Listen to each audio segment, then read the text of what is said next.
Good morning everybody and welcome to today's live stream. We're going to be talking all about how you guys can sleep with back pain. We've got quite a lot to cover in today's live stream, so I'll get through it all. But before we get into that, if you do find these live streams helpful, then please do consider liking, subscribing, sharing them, depending on which platform you're watching them on, and stay tuned to the end of the live stream when we're going to go through some Q&A. So if you've got any questions on sleeping positions, then please do comment in the comment section below, because Laura's behind the camera and the computer screens, and she'll be able to read those questions out and we can get into detail on any answers to those. And if you're watching this after the fact, then still, by all means, post those comments in the comment section below, because we still try and help you guys, give you a bit of support during this time by answering those questions even after the fact. So without further ado, let's get straight into it. How to sleep with back pain.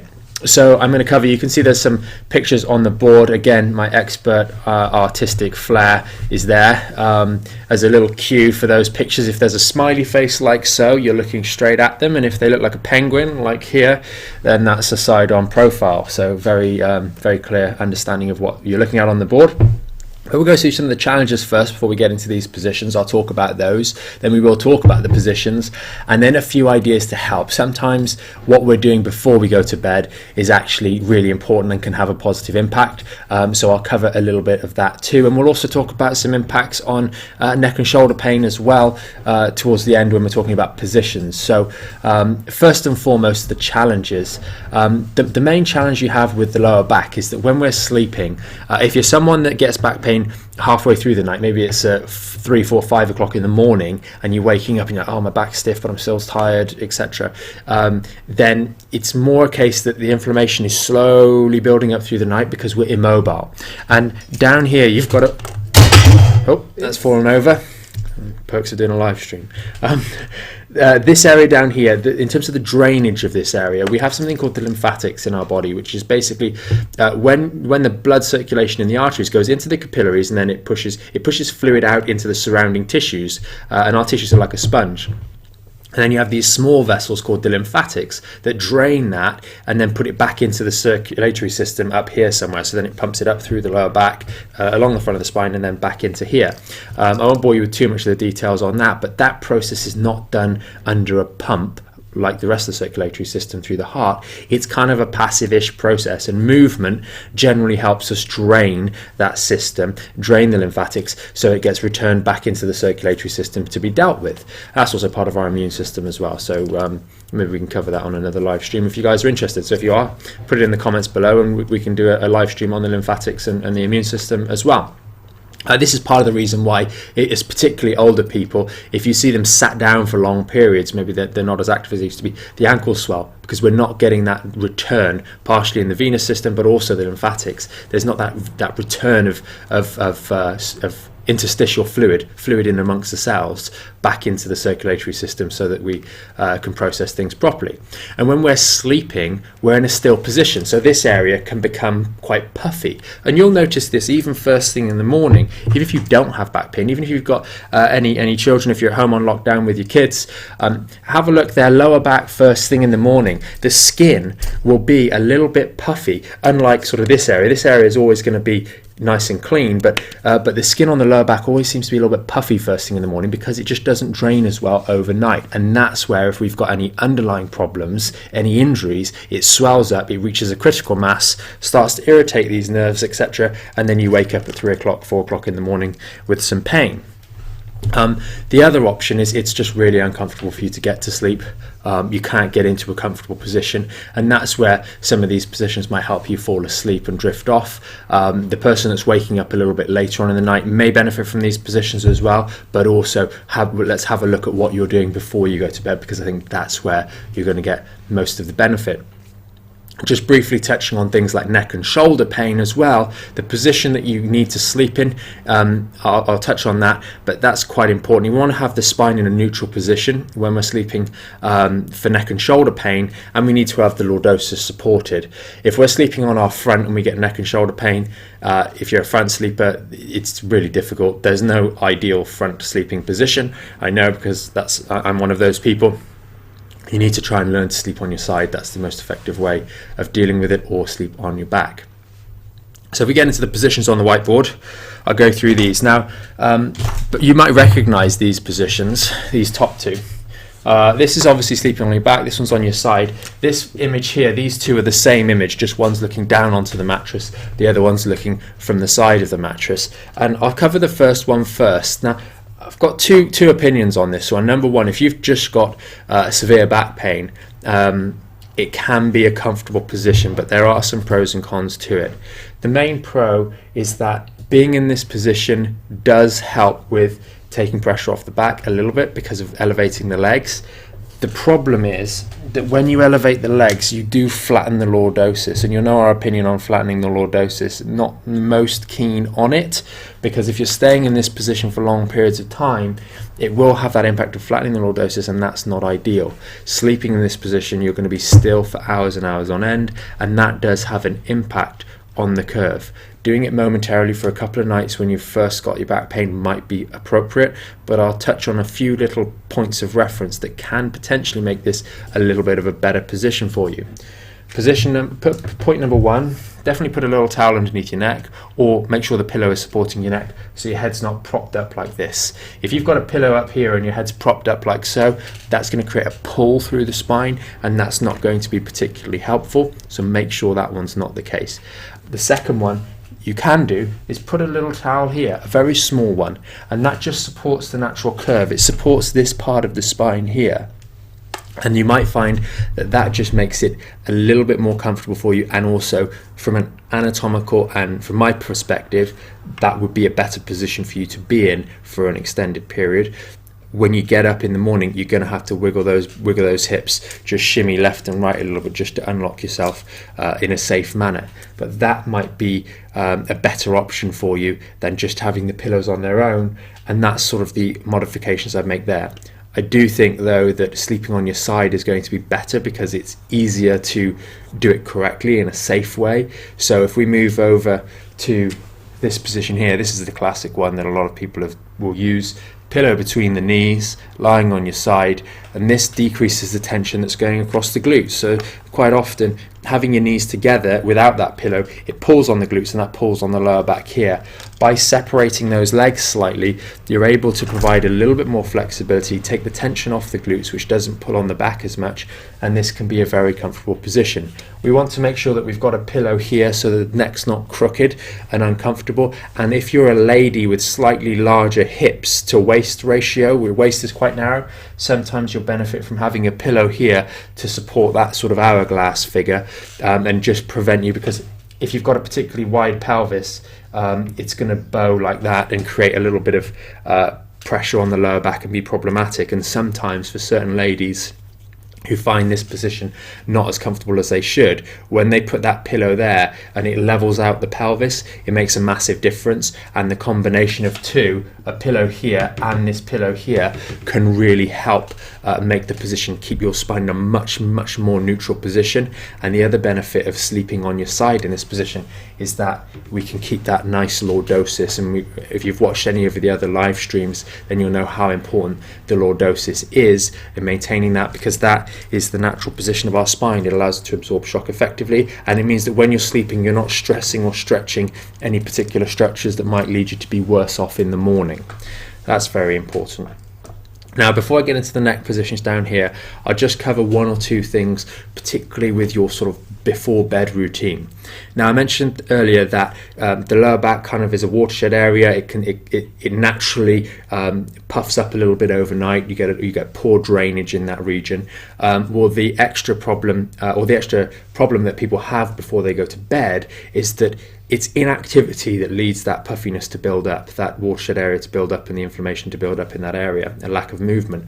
A lot of people, their typical bed routine is maybe sit down, watch TV for a couple of hours before bed. So that 4, 5, 6 hours that it takes to build up to a critical mass to where you've got pain, which happens to be 3 in the morning, started at 7 or 8 o'clock in the evening when you sat down in front of the TV to watch, your shows or your box set or your film.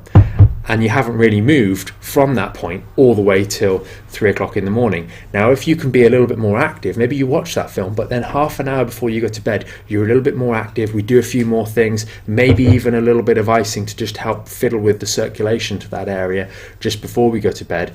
Be active though. That will help drain that area, so you're starting from zero rather than starting with the tank already half full before you even get into bed. It might even mean that actually getting into bed, you're more comfortable first thing and you're not struggling to find the right position. So those 2 tips can be really, really important.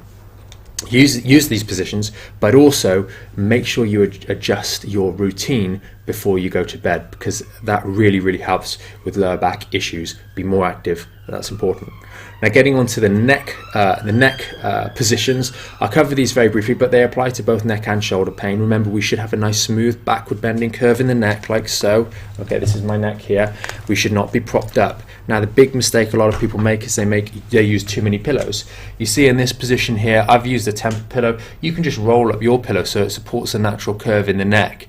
But if you're using 3, 4 or 5 pillows and your neck's going up like this, as I mentioned over here, that is really a big problem. We want to avoid that at all costs, so do not do that. Use a nice supporting pillow for the neck. If you've seen any of our live streams on neck pain and that neck decompression exercise that you can do, this replicates that. It's a little bit more gentle, but it's the same design as those orthopedic pillows that you can get by Tempur and numerous other manufacturers now. But even an old pillow just rolled up a little bit on the one end to support the neck can be really, really comfortable for unloading the muscles on the front, unloading the muscles on the back, and putting that spine back into that neutral position so it can relax a little bit, not put stress on the base of the skull as well, related to things like headaches. Now, if you're a side sleeper, we really want something. I've just shaded out in orange the area between the head and the shoulders, the head, the neck and the mattress, and all we want to do is have a pillow that fits that gap.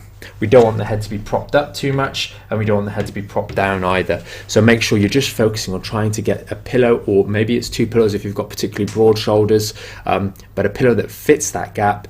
There are some of these wedge type pillows that are out on the market which go into the neck a little bit more. In reality, no one's head is quite that large on the side profile relative to the neck, so that's a little bit of an over exaggeration, but something that really fits the gap between the shoulder here and the side of the head once you're on the mattress. That's very, very important. I won't get too much into mattresses, different mattress types. I think we covered that in one of the recent no, we didn't cover it on that was a video that we did.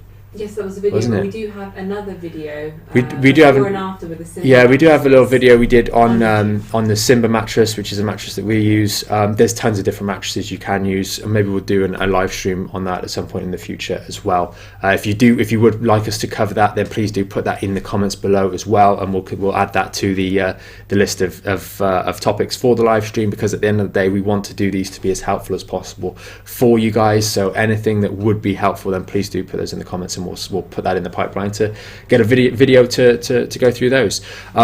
Just to kind of review and wrap things up here, your routine before you go to bed: be a little bit more active, especially if we're talking about back pain. That can have a big impact, and maybe even a little bit of icing before we go to bed. Your back's going to naturally build up inflammation overnight because it needs movement to help drain extra fluid in the area, and if we've got an inflammatory process taking place, there's going to be vascular shunt to that area anyway, so we want to try and get movement to reduce the impact of that before bed. This position is good for someone who's maybe in a little bit more of an acute phase, but I wouldn't say it's a long-term strategy. You can make the adjustment by putting the towel underneath the lower back. This position is probably the favorite from a point of view of being the most effective and the best from an anatomical point of view, and you can make the adjustment with the towel under here if you're a lady with wide of hips to pelvis ratio, hips to waist ratio, and obviously we want to support the neck appropriately, like down here. If you've got neck and shoulder pain, we want our neck curve to be supported like this image here, not propped up to the top. And if we're a side sleeper, we want the neck to be supported so that that line going straight through the spine is straight and parallel to the mattress. And that is pretty much it, guys, today. We'll move on to Q&A if you've got any questions, and yeah. Okay, awesome. Ollie's asked a question here, great question. I find that when I'm looking at screens late at night, I can't sleep as well. I also find that I typically read at night, and I find that the neck just isn't in the best posture. Are there any tips for this? Yeah, so have you got the blue light glasses? Are they up there? Yeah. If you don't use glasses, then you can get these. They're not that expensive. They're just little blue light glasses that you can get. They basically absorb the certain wavelengths of blue light on the screen, and that basically shuts down your production of melatonin, and it increases production. Sorry.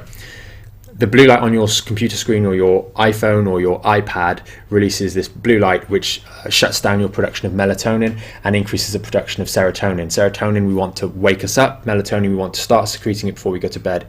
If you're reading stuff on the phone before bed, that's just going to stop the biochemistry of sleeping taking place. So using these sorts of glasses, you can spend anything from like 30 quid all the way up to £200 for some branded pairs. But they really help, and from personal experience working on the computer, they are really good. In terms of the positions that you're in when you are reading or doing those sorts of things, think about it. If you're sat propped up like I mentioned down here whilst you're reading your book or looking at your phone, that's not a good position to be in for extended periods, so you need to bear that in mind. If you're going to read in a position that's upright and relatively ergonomic, or move around a lot. That works as well.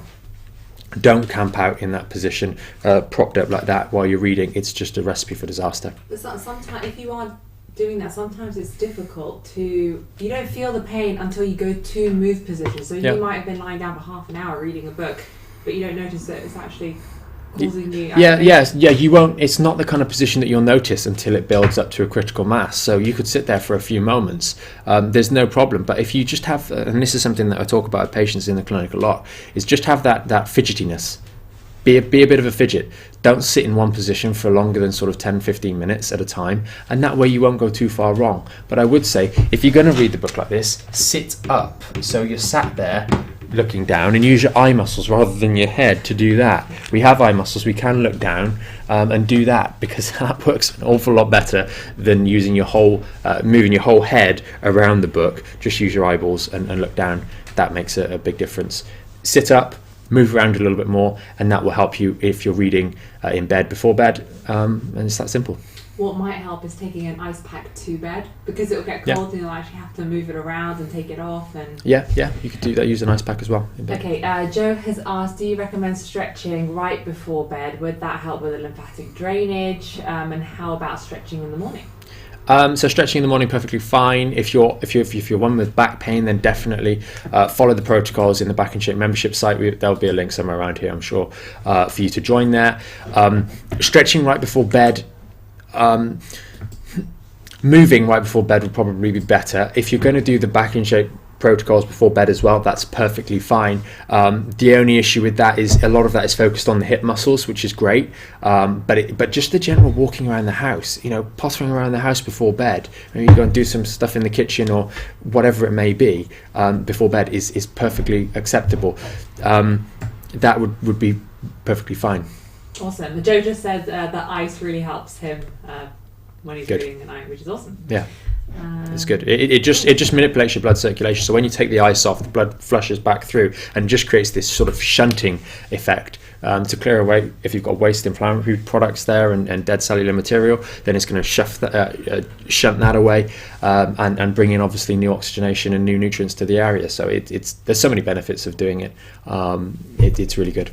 Any other questions? That's it for today. So that's it for today, guys. Hope you found today's live stream helpful. If you've got any questions or any suggestions on future topics as a result of these videos, then please do post us in the comments, and we will have a look at those and use them in our future videos. And again, please do, if you find these videos useful, especially during lockdown, consider liking, subscribing and sharing, depending on what platform that you're on. If you're on Facebook or YouTube, we'd really appreciate it. And ultimately, if you know other people that are going to benefit from these sorts of things, that can get on and answer questions because they can't get the support elsewhere, then we'd love to help those sorts of people. So thanks for watching again, and we'll see you tomorrow with another live stream.